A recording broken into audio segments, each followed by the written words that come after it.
Hey, this is Red from Ross Video. I'm part of the expression team there, and I'll be taking you through transition logic and how to get started. So, if you should have the project, you should have expression 9 I'll be using today, and you should hopefully have opened it, and you should be at this stage looking at your transition logic training project. Now, within that, you're going to find a number of scenes. These are labeled as such. You've got complete, which, as you might guess, is the complete project. There's also one that's called flag, which is going to interact with that.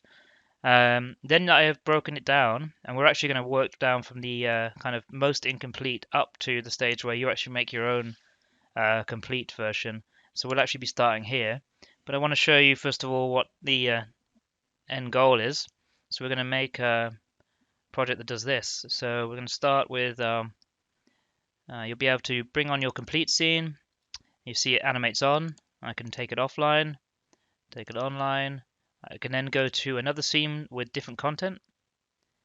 And you can see here they animate.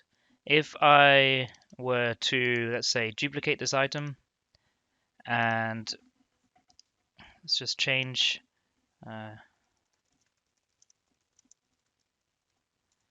transition logic. And what we should find now is if I change this one, it's just going to change one of the items, you see? So there's logic in there that's changing both, changing one. And then we also have the option of bringing this flag on and off. And if I were to actually take this offline, you'll see now the flag actually comes down in a different location. And then I bring on this and it moves up out the way.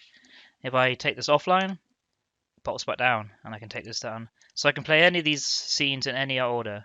So I can take this one online, then I can take this online, then this guy, then I can take this one online and take off